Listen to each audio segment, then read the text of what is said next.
মধ্যপ্রাচ্যের মানচিত্রে ধীরে ধীরে তৈরি হচ্ছে নতুন সামরিক ফ্রন্ট। ইয়েমেনি হুথি বাহিনী বারবার ইসরায়েলের বিভিন্ন গুরুত্বপূর্ণ অঞ্চলে হাইপারসনিক প্যালেস্টাইন 2 ব্যালিস্টিক মিসাইল দিয়ে হামলা করছে। এটি শুধু প্রতিশোধ নয়, পুরো অঞ্চলের সামরিক ভারসাম্যকেই চ্যালেঞ্জ করছে।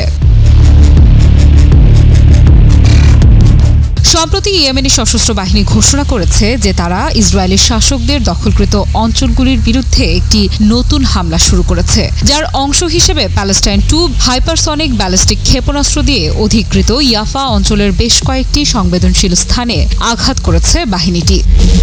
এই হামলার পাশাপাশি ইয়েমেন লোহিত সাগর ও আরব সাগরে কৌশলগত নিয়ন্ত্রণ জোরদার করেছে। তারা জানিয়েছে যে কোনো বাণিজ্যিক বা সামরিক জাহাজ নিজেদের পরিচয় প্রকাশ না করলে সেটি আক্রমণের মুখে পড়বে। এভাবে তারা শুধু ইসরায়েল নয়, আন্তর্জাতিক বাণিজ্য ও কৌশলগত আগ্রাসনের ক্ষেত্রেও প্রভাব ফেলছে। এই হামলাগুলো বিশেষভাবে গুরুত্বপূর্ণ কারণ হাইপারসনিক মিসাইল শব্দের গতির চেয়ে অনেক দ্রুত এবং একসাথে একাধিক লক্ষ্য বস্তুতে আঘাত করতে পারে। আধুনিক আকাশ প্রতিরক্ষা ব্যবস্থা যেমন আয়রন ডোমও এই ধরনের অস্ত্রের বিরুদ্ধে সবসময় কার্যকর নাও হতে পারে। ইয়েমেনি বাহিনী জানিয়েছে হামলার মূল উদ্দেশ্য হল গাজায় চলমান ইসরায়েলি আগ্রাসন এবং ইয়েমেনের ওপর সাম্প্রতিক বিমান হামলার প্রতিশোধ নেয়া। সামরিক বিশ্লেষকেরা মনে করছেন এই পদক্ষেপ ইঙ্গিত দেয় যে ছোট সামরিক শক্তিও কৌশলগত পরিকল্পনা এবং সঠিক প্রযুক্তি থাকলে বড় শক্তির আক্রমণ সামলাতে পারে।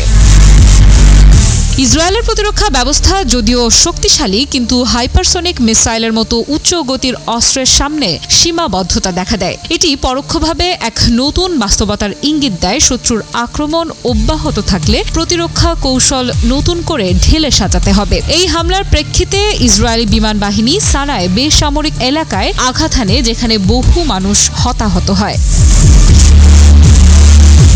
ওয়ালটন এখন দেশের সীমানা পেরিয়ে পৌঁছে গিয়েছে 50টিরও বেশি দেশে। ওয়ালটন, ঘরে ঘরে বিশ্বজুড়ে। ইয়েমেন স্পষ্ট করেছে তাদের প্রতিশোধ শুধুমাত্র সামরিক লক্ষ্যবস্তুতে আর সীমাবদ্ধ থাকবে না, বরং যে কেউ আক্রমণের শিকার হতে পারে। গত 1 বছরের সংঘাতের ধারাবাহিকতায় দেখা গেছে হুথি বাহিনী ক্রমশ শক্তিশালী হচ্ছে। একসময় যাদের ছোট মিলিশিয়া হিসেবে ধরা হতো, তারা এখন হাইপারসনিক মিসাইল ও ড্রোনের মাধ্যমে আন্তর্জাতিক মানের সামরিক হুমকি তৈরি করতে পারছে। ফলে ইসরায়েলকে একাধিক ফ্রন্টে প্রতিরক্ষা করতে হচ্ছে, যা সামরিক এবং রাজনৈতিক চাপ দুটোই বাড়াচ্ছে। অর্থাৎ ফিলিস্তিন সংকট আর শুধু গাজার মধ্যে সীমাবদ্ধ নেই। ইয়েমেনের পদক্ষেপ মধ্যপ্রাচ্যের সামরিক মানচিত্রকে নতুনভাবে রূপান্তরিত করছে। নতুন কৌশল, অস্ত্র এবং আন্তর্জাতিক প্রভাব মিলিয়ে যুদ্ধের পরিসর ক্রমশ বড় হচ্ছে। ইয়েমেনি হামলা শুধু প্রতিশোধ নয়, এটি সামরিক ভারসাম্যের নতুন অধ্যায়, যা মধ্যপ্রাচ্যে পরবর্তী সংঘাতের সম্ভাব্য চিত্রকে প্রভাবিত করছে। আফরিদা ইফরাত, নিউজ 24।